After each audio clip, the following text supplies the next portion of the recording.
Holy moly. More shops. Oh gosh. This time a +4 Demon Hydrant of McLeb's Generosity. Flame Dex +2 in Stealth. Not too interested in that. We'll probably just leave it by the wayside for now. Oh my gosh. More bookstores? DCSS really trying to hone our literacy here, but joke's on them because I don't know how to read. Get absolutely rolled. And yeah, we'll stand just about here. Hope that our ribbity friend takes some damage. Unfortunately, they just kind of hop around to their own heart's content, but nothing we can't handle at the end of the day. Hey UF, sorry for waking you, my friend. Go back to sleep. Don't worry about me. Just on my way through. Excuse me, pardon me. Don't mind if I do. Let's not just sit here spamming our abilities against a centaur. Definitely want to close the gap as soon as possible there, just to ensure we don't take too much range damage. And okie dokie.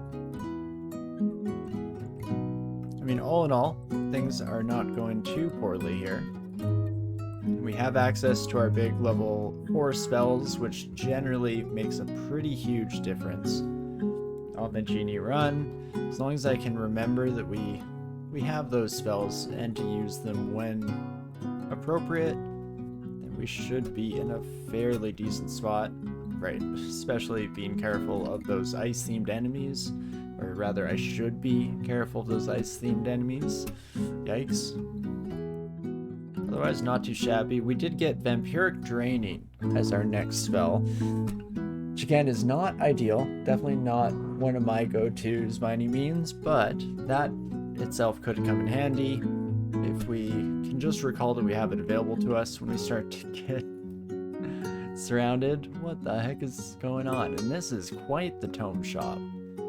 How about that? Tiny tomes. So are these... They all have one spell in them? Oh, this is such a cute little shop. I'm kind of sad that we can't take advantage of this, because that's so fun. Oh, I like that a lot. It was a few weeks ago now that we were talking about all of the little fun themed, or special themed shops in the game. And that's definitely one that fits the bill nicely there. I like that a lot. And not too shabby. We hear the hiss of flowing sand. So let's see if we're somewhere decently nearby. No, very distant is our message. So let's just head left. Let's head west, head for the hills here. And turns out I should be relying on my Morningstar a little more often, because it's going quite fantastically so far for us here. Oh, as I just accidentally launch magic missiles into absolutely nowhere. Great job, me. Curari darts on you.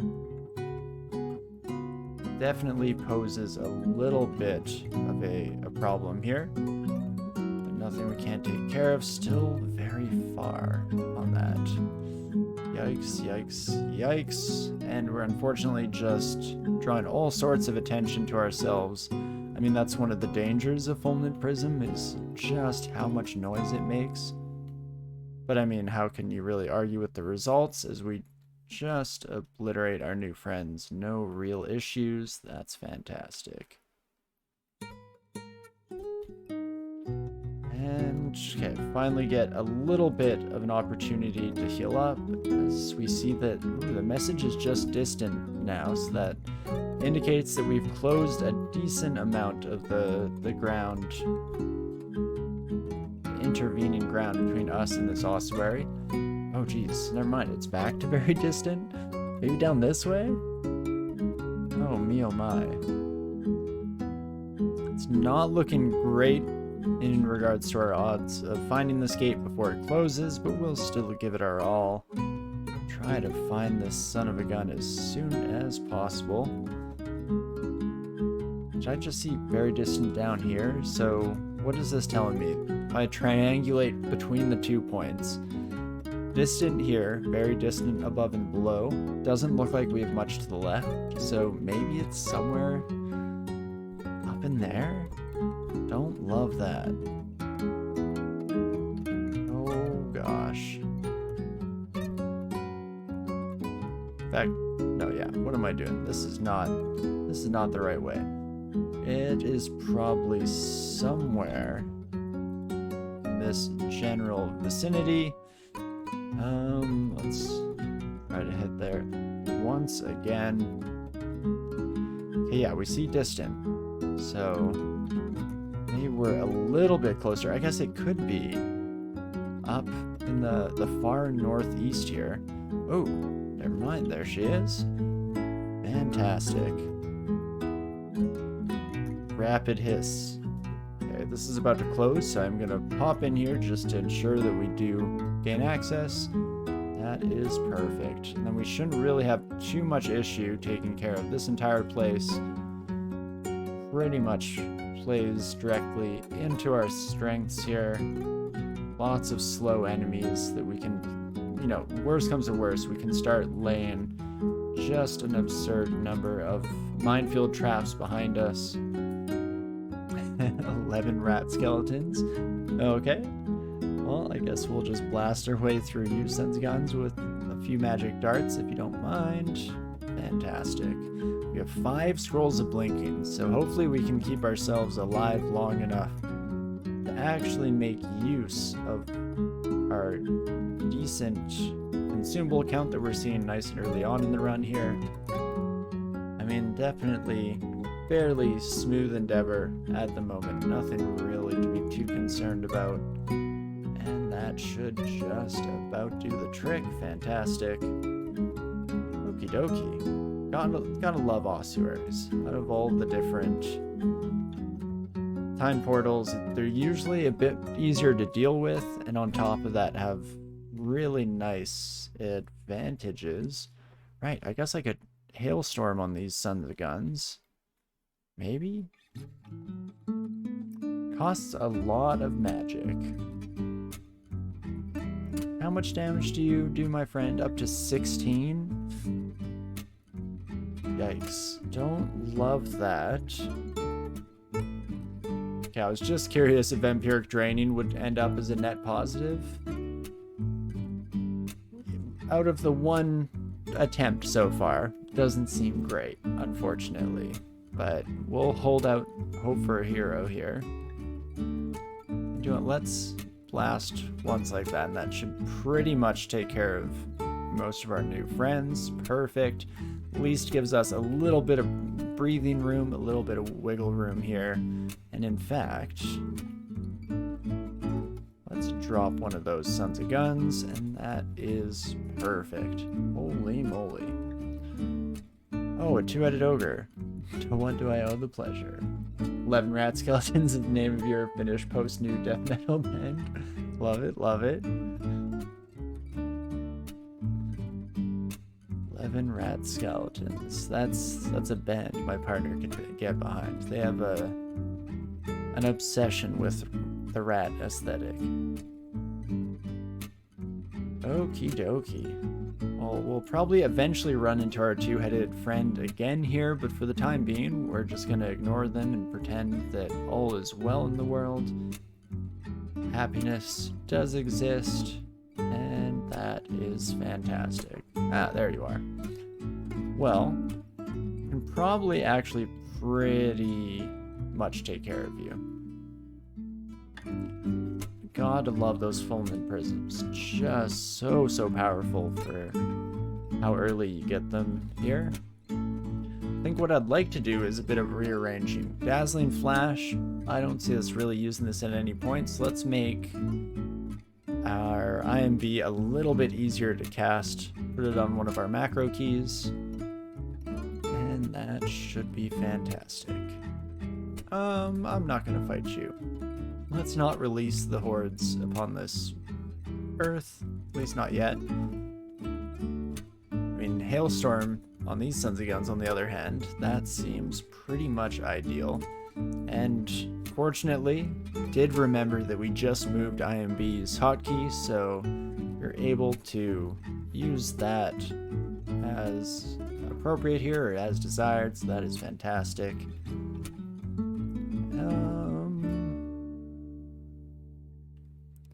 What to do with you? I guess drop that there and then try to push you away. Unfortunately, it doesn't go great the first time, but all is well that ends well. As we get out of that fight in one piece, nothing to be concerned about, nobody the wiser. And what do I do with you, my friend? You know, Momentum Strike actually works okay with IMB. It's not as much of a sacrifice, not being able to move, if we can instead just make our enemies move. You know, at the end of the day, if physics taught me anything, it's that movement is all relative to your frame of reference, so moving the enemies, essentially equivalent to moving yourself at the end of the day. And that is fantastic. That is D8 largely cleared out here. Guess we haven't found any of our other areas yet. No lair. I guess this is the earliest we could find it, so fair enough that we haven't yet uncovered that new zone here. And we'll see how it all goes down. Fantastic. Ooh, a vampire. Generally don't see you kids this early in the dungeon, but not the end of the world. Let's see if we can sneak up on this centaur in a little bit of a more conducive line. There we go. At least works out all right for us. Jeez Louise.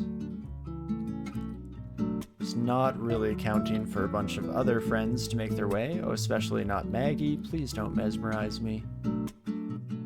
My, enchanting friend, as we'll just do a little bit of a ring around the rosy here. In fact, let's drop one of these. And then get mesmerized by Maggie.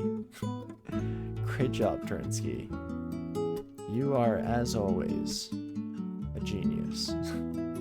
Oh, and none of my prisms hit Maggie, so that's just fantastic as well. At least so far they're trying to, you know, kill us with fire, which is one of the few things that will not go too well for you, my friend. Let's momentum strike, since we're not moving anywhere with the mesmerize anywho. And, oh geez, what else can I do? Guess maybe this is where I should have resorted to the power of Ignis a bit earlier. Fiery armor. I think it's mostly like a Thorns-like effect, dealing damage to enemies just in melee though. Oh, and does give us plus 7 AC, so that's nice as well. Kind of forget about that part. But unfortunately that's not going to quite do it. Rising Flame is super powerful, but can only be used once, and it takes a bit of a delay, so not super likely to get us out of this in one piece. I guess what I should probably do is immediately chug some healing, and then can probably trying to think with potentially pushing the Maggie back with IMB where the next kind of best spot to go is. This is going to hit my own prism, unfortunately. I guess Searing Ray might be my best bet. Fantastic. Foxfire Rex low AC, what's hers? I'm pretty sure Maggie's is low. I mean, yeah, unfortunately, killed off just a bit too early to be able to double check that, but I'm fairly confident with just the Steam Dragon armor that it would have been a pretty nice target. The one thing keeping me away from the Foxfires was our positioning there. You know, we were kind of nestled into this little corner, so a lot of the summoned flames wouldn't have been able to do their magic, unfortunately. But hey, all's well that ends well, and we get out of that all in one piece so far. So that is fantastic. We get Summon Mana Viper. Ooh, is our next spell here. That I actually do like a decent amount. Do you like Grum? Oh, and potentially a Maimon? Let's bring on the fire and the flames here real quick. let's summon a friend as well, just while we're at it.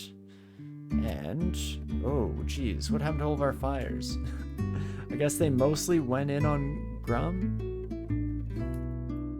I will blast my own Mana Viper, unfortunately needs must.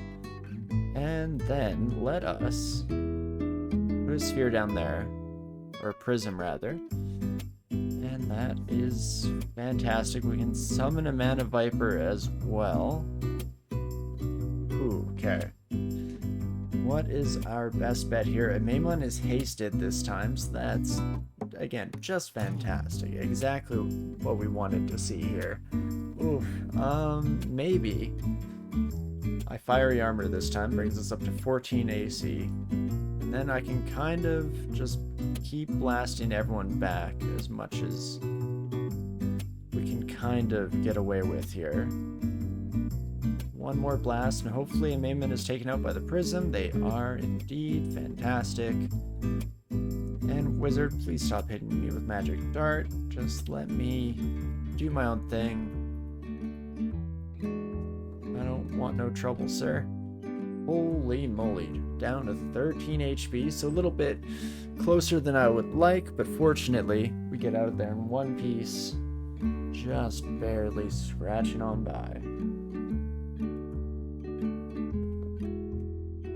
But not too shabby. And Mana Viper will be very helpful to us in the late game, as it will help us to deal with a lot of the scarier summoners that we can find throughout the course of our journey. But we'll have to live long enough for that to be the case. And there we go, D9 finished off here. We do have a lot of ID scrolls, so I think what I'd like to do is inscribe those kiddos, and then let's start IDing through everything here real quick. I have my heal wounds, but I do not have curing. I've not found curing yet, hey? I only have these two little baby stacks. Yikes. So maybe we have one curing potion, or we might have absolutely zero. Either way, that is not ideal at the moment.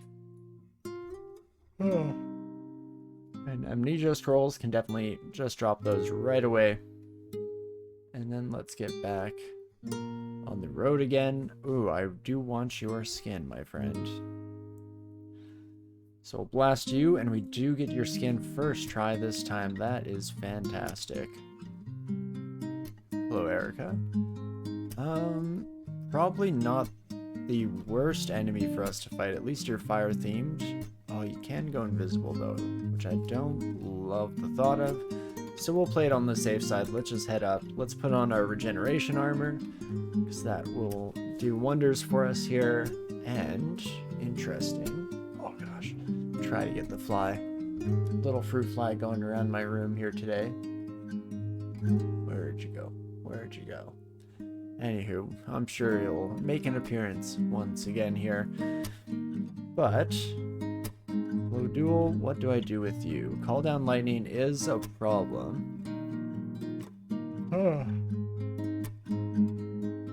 And at 47 melee damage, we both want you right next to us and nowhere near us simultaneously, so that's not ideal.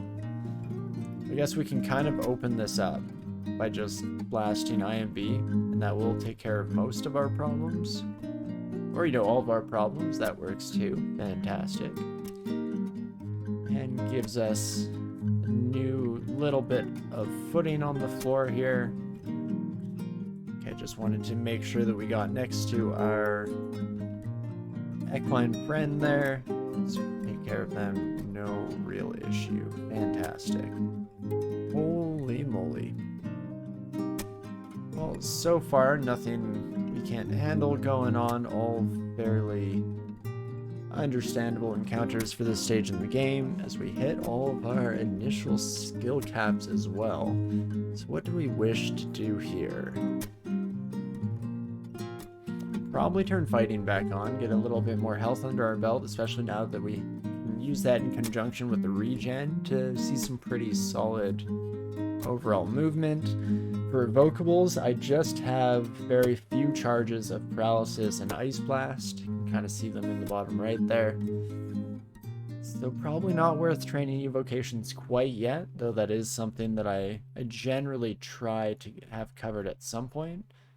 Let's start with fighting alone, and then we can kind of build from there. I mean, spellcasting could use a little bit more spell power. Fulminant Prism has a pretty ridiculously high ceiling on the damage, so we always have that as a bit of a backup option, but for the time being, let's pop down with this and see how it goes, shall we?